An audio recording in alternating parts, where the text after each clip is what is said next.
Hey everyone, Dr. Zio here again, and today we're here to talk about Power Rangers Dino Fury episode 18. That may or may not work, probably does not work.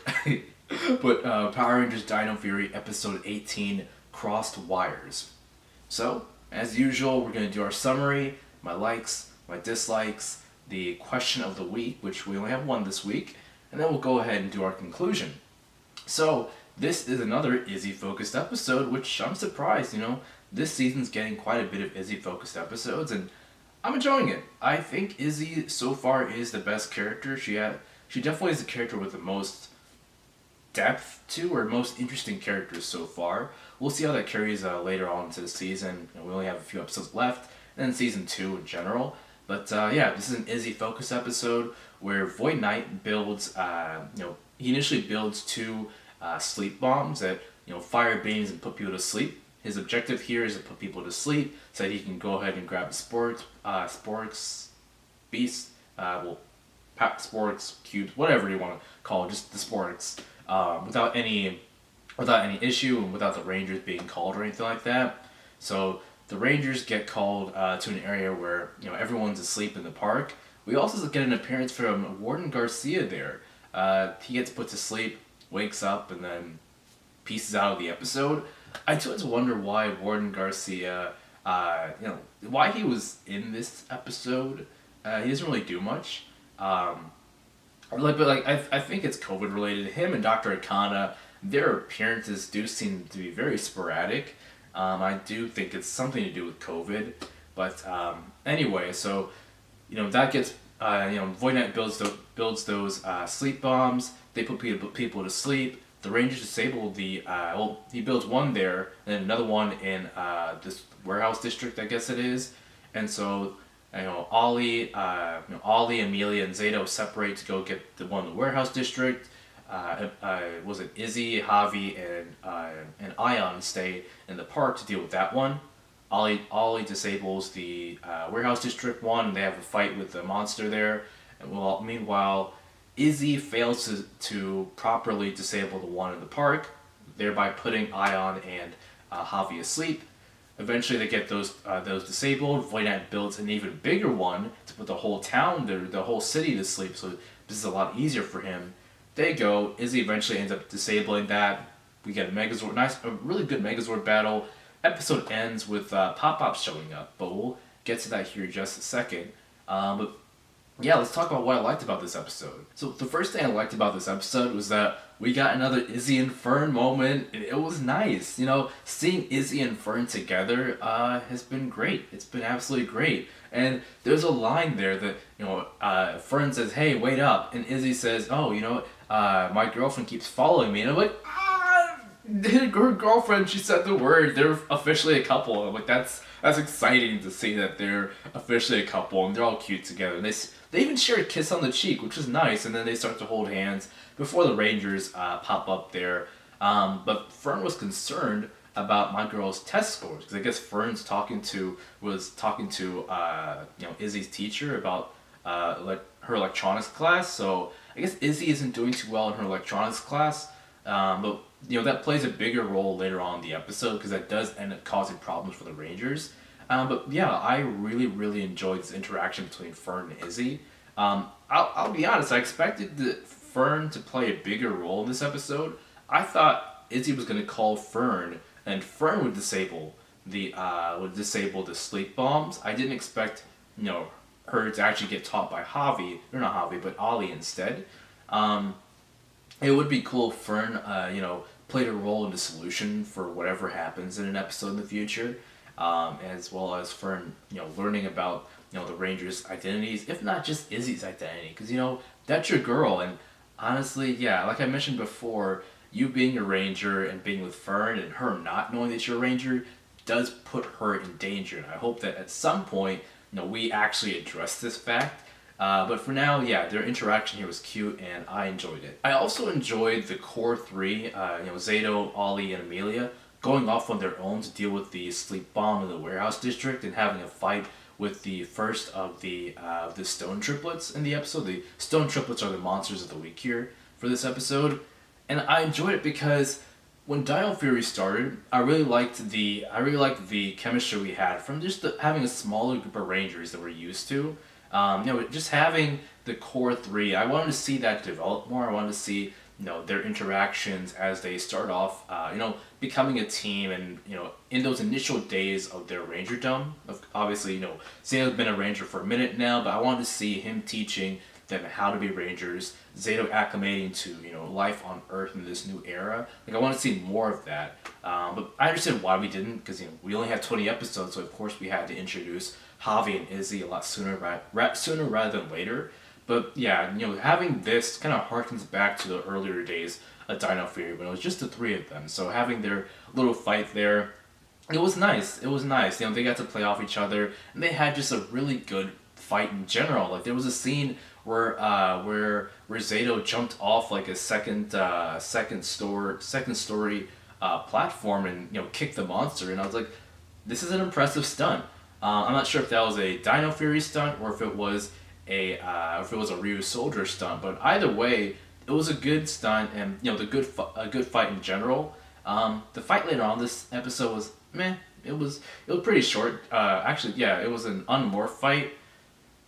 I didn't really like it. It's not really a negative point for me for the episode. It's just a meh. It happened. I appreciate it, but yeah, it wasn't really a good unmorph fight. But yeah, having the core three go off on their own, do their own thing for this episode was really nice, and I kind of hope we see just a little bit more of that in the future because again, the core three, they make a good team. So because Izzy isn't doing well in her electronics class, she wasn't able to properly defuse the bomb. She pulled out the little thing powering the sleep bomb, which caused it to fire at Javi and Ion. After that, they go back to the base, and Javi and Ion are just sitting there sleeping there in the in the base, and we get a nice little montage of Ollie teaching teaching Izzy a little bit more about electronics because the whole thing here was that Izzy in this situation isn't like a good book learner. She's more hands on. And I like that, not everyone is all about books. Some people would need to get physical with it. But I like that scene. But the one thing I liked most about this was that I liked how it touched upon how Amelia and Zato tried waking Javi and Ion up. They said, we tried alarms, we tried roosters, we even tried, pancakes. And I'm like... Yo, y'all are stupid. These pancakes, though. And then Zato's like, I mean, yeah, it didn't work, but the pancakes were really good. And I'm like, I know they were, Zato. I know. It was great. It was a nice little silly moment in a very serious show, and I enjoyed that. It alleviated the tension a little bit without really undercutting it, and that was good. We also get a little montage of Ollie teaching Izzy how to defuse the bomb and all about how the electronics work and circuitry and all that kind of stuff. And being having taken electrical engineering classes back in college, it reminded me of that. So I appreciate that little walk down memory lane. God knows I couldn't do it myself. I did not do well in those classes. It was a very difficult time for me, but getting that little walk down memory lane was a nice little thing that I appreciated and didn't really expect to see out of Power Rangers. Like I felt like they went really in depth with it, or at least more in depth than I would expect. And it made me want to go back and take some engineering courses, or even look online about how circuitry works. And I do hope that this does get kids, or even anyone else who's just watching the episode, more interested in engineering, because you can never have people, I guess you can't have too many people in STEM fields, but it's nice to get people interested in STEM fields, especially women. Back when I was doing my engineering classes, there were one or two women in the class. Granted, this was back in 2013-ish, so things might have, we might have more women in STEM fields at this point.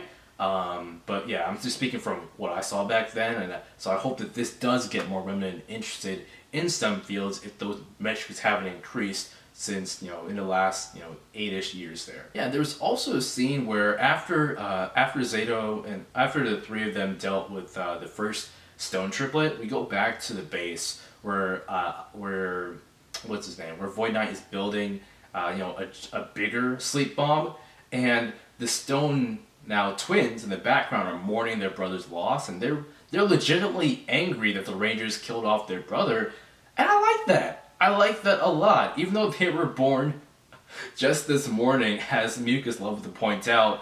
They really had this camaraderie with their brother, and I really appreciated that. We don't really get too many monsters of the week who have a familial nature to them, whether it's their own immediate family or adopting our season's villains as family.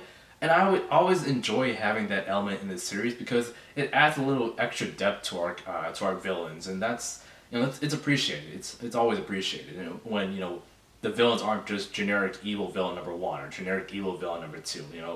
Give us some depth to these people, and yeah, I liked it. And then later on, as Izzy's trying to disable the bigger bomb, she only has a few minutes to do so. It's a 5-minute timer. I think when they start disabling it and the Zord battle starts, they're down to 4, I want to say. But as Izzy's disabling it, the other 5 Rangers, everyone's awake at this point, are dealing with the Stone Twins, and they go into the Zord battle, and Izzy's still, trying to get this whole thing disabled while the timer's counting down. And I like the fact that, it added a little bit of tension that you wouldn't normally have to one of these Zord battles. I mean, of course, all 5 of them, or all 6 of them could have gone, dealt with the Stone Twins, and then come back to do the, Ollie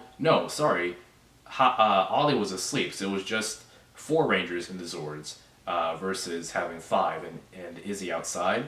But of course, they could have dealt with the Stone Twins and then maybe gotten back to the sleep bomb in time to disable it. They would have probably been cutting it short, but just having Izzy outside the Zord dealing with that while everyone else except for Ollie is dealing with the Stone Twins, it was a nice bit of tension there that you don't really see in these Megazord battles. And even having the monsters fuse together to necessitate forming the Fusion Ultrazord, which is our first time seeing our Fusion Ultrazord, was nice. It was a nice appearance of the Fusion Ultrazord. That's a combination between the T-Rex Champion Zord, the Mosa Zord, and the, what is it called? The Blazing Megazord. I don't remember the exact name of the Blazing Zord, but yeah, it was a combination between those 3 Zords. Javi and Amelia were super hyped. When Zato turned around, he's like, do y'all want to form an Ultra Zord? And they were like, yes, please. And I'm like, oh, this is adorable. Seeing the humans' enthusiasm for Zords this season is just great. And like I said in the previous episode, I do hope that they get a chance later on to come up with their own Zord combination. Of course, we still have the final Ultra Zord that we saw in Ion's flashback of the big sports battle to get to.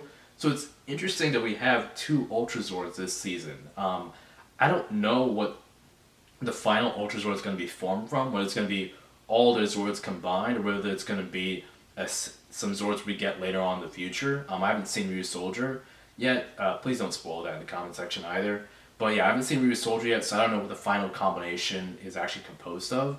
But yeah, I'm excited that we actually have more than one Ultra Zord here. But yeah, I was also kind of surprised that the reason they formed the Fusion Ultra Zord wasn't just because the Stone Twins were stronger than stronger in their combined form, but they're also significantly taller than the 3 individual Zords. And I'm surprised that the Fusion Ultra Zord didn't grow to match up their height. It was still pretty tiny compared to the Stone Twins, but it was strong enough to to close the gap in strength between the Fusion Twins versus their Zord, and end up finishing off the battle. There was also a moment at the end of the episode where Pop Pop showed up. That was surprising. I thought Pop Pop would have a more serious moment. Maybe it was a stinger that would lead into episode 19, but no, my guy was just there for the comedy. He was having trouble with his leaf blower, and it ended up knocking him off off a ladder and into a pile of leaves. And I thought, oh, they're ending on a funny moment here. That's awkward. Oh, Izzy did well on her test too, so props to Ollie for the help and props to Izzy for doing well there.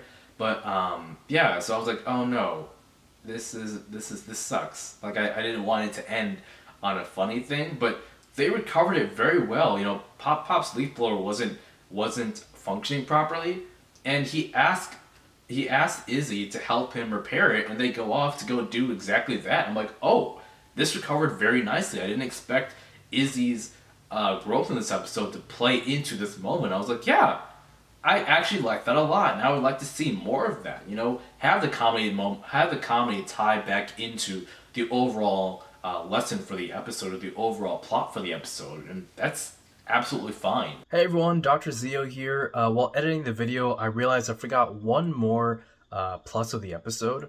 What I really liked was the fact that at the end of the episode, once we see Izzy back at school, there's an announcer in the background, and he tells us that regionals were canceled because of the monster attack. I guess the monster or the Stone Twins had destroyed or damaged the places they use for regionals. So that was a nice little element there. You know, it adds a little bit of higher stakes somewhat to the monster battles or the to the Megazord battles, because now you have to worry about what's going to happen to the town itself during these Megazord battles. Although I doubt they'll actually integrate that in a more serious manner into the episodes, but it does add a little bit more realism to the show and gives the world a little bit more feel like a lived-in kind of sense, and it just makes it more makes those Zord battles have more of a tangible threat to them. Hopefully we see more of that in the future, but if not, it was still nice to have this in the episode. Anyway, back to the review. Yeah, so those are all my likes for the episode, but on to my dislike, which is Ollie was a little bit too harsh on Izzy in this episode. You know, once Izzy, once they all teleport back to the base and Izzy tells them that, hey, I'm actually not doing well in my electronic class. I'm getting A's and everything else, but electronics I'm really struggling here. I think she's getting an F there. Ollie was mad. He's like, the way he said, what did he say exactly? This man said, I don't get it. How could you mess up something so simple?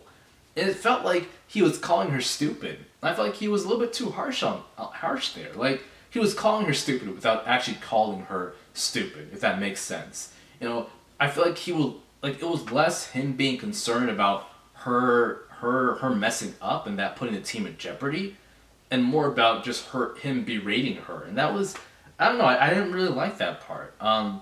I guess you could chalk it up to Ollie's feelings getting the best of him. But yeah, I don't know. Like, I don't really recall him apologizing for his words in that moment. But like a second later, he does have like a more serious sounding conversation with her, because he is mad because her actions did put the team, and specifically Javi and Ion, in jeopardy, because she wasn't upfront. I understand his concern there, because it would have been better if she was upfront about this, like, yo, Ollie, wait a minute, I'm not prepared to take this thing apart. I'm not doing well in my electronics class. Let's teleport this over to Solon, and you and Solon can team up to take this apart. Which kind of segues into my, I guess, not necessarily another negative, but just an extension of this one, is that, yes, Solon convinces Ollie to, show Izzy the ropes here and how to disable this sleep bomb, because she's more of a hands-on learner. And I'm all supportive of that, as I mentioned before, but I feel like having Ollie teach her on a sleep bomb, of all things, is like way too high of stakes of a device. Maybe teach her on something that's not that important, that's not such high stakes, because that could have gone really wrong really fast. But my girl learned, and she ended up diffusing the bigger sleep bomb and getting her an A, or getting an A in her test. So I was proud of her. It ended up working. But yeah, those are my likes and dislikes. Overall, this episode was good. It had some pretty funny moments. We got to see the core three back at it again, and we got some growth for Izzy. and Izzy and Fern got their cute little moments. So all pluses for me. Again, Ollie was a little bit harsh on Izzy there, but I mean it's not really that big of a minus. It didn't really weigh down on the episode at all. It was still a great episode. It did what it needed to do, and yeah, I enjoyed it. I enjoyed watching it. But yeah, on to our question of the week, which is, where in the world was Slider? My man was just absent from this episode as if he was never made in the first place. It made me wonder, is Slider's absence going to play a role into this next episode? Are they going to reference his absence in episode 19? I don't expect it at all. I don't think that they're going to reference his absence, but who knows? Dino Fury could surprise us, but I do want to know where he was. Again, I don't expect them to tell us, but we'll see what happens. Anyway, that's all I have for today. Let me know what y'all thought about the episode in the comment section below. As always, I'm Dr. Zio. Thank you for watching. Mask up, stay safe, get the vaccine if you can, go outside and have some fun if you can, and have a good weekend.